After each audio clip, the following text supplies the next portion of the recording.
রব খুশি হলে দুনিয়ার মানুষ গালি দিল কি আসে যায়। আপনি সবার প্রিয় হলেন, রব আপনাকে দেখতে পারে না, তো প্রিয় হলেন কার? কেউ আপনাকে দেখতে পারে না, কিন্তু রব বলে যে জিব্রাইল এটা আমার বান্দা, আমি ভালোবাসি।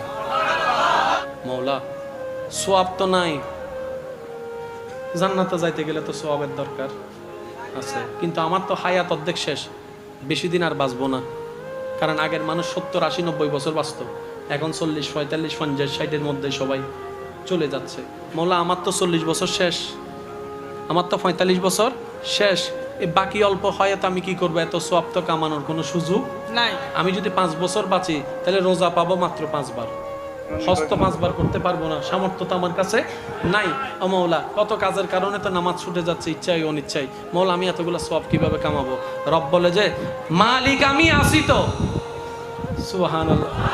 আর তুই তো অন্য নবীর উম্মত না, তুই তো আমার নবী রাহমাতুল লিল আলামিনের উম্মত, তোদের জন্য আমি স্পেশাল সুযোগ রাখছি। আল্লাহ কি? সূরা ফুরকানের 70 নম্বর আয়াতে আল্লাহ পাক বলছেন ইল্লা মান তাবা ওয়া আমানা ওয়া আমিলা আমালান সালিহান ফাউলাইকা ইউবাদদিলুল্লাহু সাইয়্যাতিহিম। বান্দা, যদি তুমি তওবা করে নিজের অতীতকালের সমস্ত ভুল বুঝতে পেরে স্বীকার করে আমার কাছে সারেন্ডার করে মাপ চাওয়ার পরে যতটুক পারো ভালো কাজ করার যদি চেষ্টা করো, সুবহানাল্লাহ বলেন না, ভুল বুঝার পরে তওবা করার পরে ঈমান আনা শক্ত করে যতটুক পারো ভালো কাজ করার যদি চেষ্টা করো, ইউবাদদিলুল্লাহ, আমি আল্লাহ তোমার যত গুনাহ মাফ করেছিলাম 85 সাল থেকে 23 সাল পর্যন্ত, যত হাজার কোটি গুনাহ মাফ করে দিয়েছিলাম, গুনাহ মুছে দিয়েছিলাম, প্রত্যেকটা গুনাহকে আমি আল্লাহ বাম কান থেকে ডান কাছে ট্রান্সফার করে গুনাহকে সওয়াব বানাই দিব। সুবহানাল্লাহ। যেতে হবে রবের দিকে, শয়তান টানতেছে নিজের দিকে। এই যে একটা শয়তানে টানতেছে, আপনি রবের দিকে যাচ্ছেন, এই যুদ্ধটা দেখতে রব বেশি খুশি হয়। আর একটু জোরে বলা যাবে সুবহানাল্লাহ।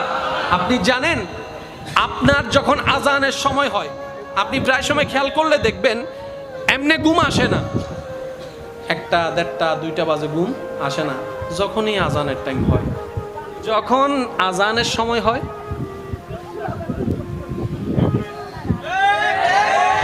এই একটা সিচুয়েশন। আবার আরেক সময় হচ্ছে আপনি নামাজ পড়ার জন্য সম্পূর্ণ প্রস্তুত, আজানও শুনেছেন একদম সম্পূর্ণ প্রস্তুত, তখন নামাজটার পড়া হয় না। এটার মামলা কি শুনেন, শয়তান আপনাকে ডাকছে নিজের দিকে, আপনাকে যেতে হবে রবের দিকে। এই যে মাঝখানের যে যুদ্ধ, এটাকে বলা হয় জিহাদে আকবর। সুবহানাল্লাহ বলেন না।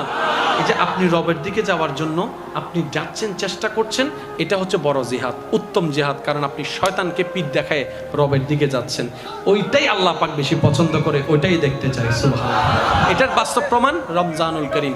এবার বলেন, রমজানের মধ্যে সারাদিন আমরা পানি, জোরে বলেন না, ভাত খাই না। আচ্ছা, এটা তো না হয় কোনো রকম একটু বাদ দিলেন, যাদের একটু নেশা করার, মানে নেশা বলতে আপনার সিগারেট, বিশেষ করে এই সিগারেট খাইতে না পারলে তো মাথা ঠিক থাকে না। কষ্ট নিয়ে না, আমার কথা বোঝার জন্য বলছি। যে সিগারেট ছাড়া থাকতে পারে না, ইফতারের সময় আজানটা দিতে দেরি, খেজুর একটা মুখে দিয়ে আমার বদ্দা দিয়েছে দূর। যে মানুষটা সিগারেট ছাড়া থাকতে পারে না, সে কিন্তু সকাল 10টা কেউ সিগারেট দিলেও খাচ্ছে না।